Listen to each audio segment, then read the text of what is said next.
L'UEMOA va contribuer à hauteur de 294 milliards 54 millions 850 000 francs CFA au financement du plan d'action de la CEDEAO pour lutter contre le terrorisme sur la période 2020-2024. De façon urgente, la conférence des chefs d'État de l'UEMOA, réunie à Dakar le 3 décembre 2019, a décidé une contribution immédiate de plus de 58 milliards 810 millions de francs CFA. Selon le président de la commission de l'UEMOA, Abdallah Bouraima, la réussite de l'atteinte des objectifs de son institution dépend fortement de la stabilité des pays membres. La décision qui est de moyen terme, parce que cet effort doit être poursuivi, c'est la création d'un fonds régional de sécurité. Nous contribuons pour l'effort de sécurité, mais en réalité, notre cœur de métier reste le même. Nous ne sommes pas devenus un organisme pour lutter contre l'insécurité. Nous avons un traité qui fixe 5 objectifs principaux. Nous y demeurons.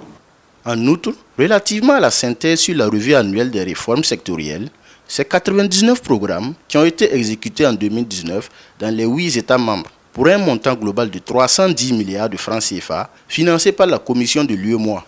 Le taux de décaissement était de 61% contre 38% en 2018. Parmi les défis à relever, figurent les retards accusés dans les mises en œuvre des projets et programmes communautaires. Il a fallu cette revue pour pouvoir aller très rapidement et vous avez eu les chiffres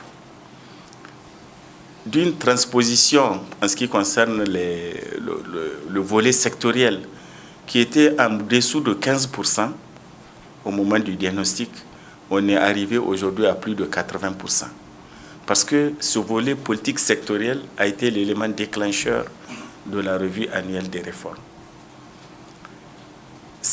Alors que c'est un des volets les plus importants, parce que c'est ce volet qui touche le quotidien, les politiques sectorielles relatives à l'aménagement du territoire notamment et aux autres secteurs. Concernant la monnaie unique ECO, le président de la commission de l'UEMOA s'est réjoui du niveau d'avancement de cette monnaie, démarré en 1987. Il a affirmé être en phase avec ce qui a été dit par le président Alassane Ouattara. Il s'agit entre autres du changement du nom de la monnaie et le retrait des représentants de la France dans les organes décisionnels.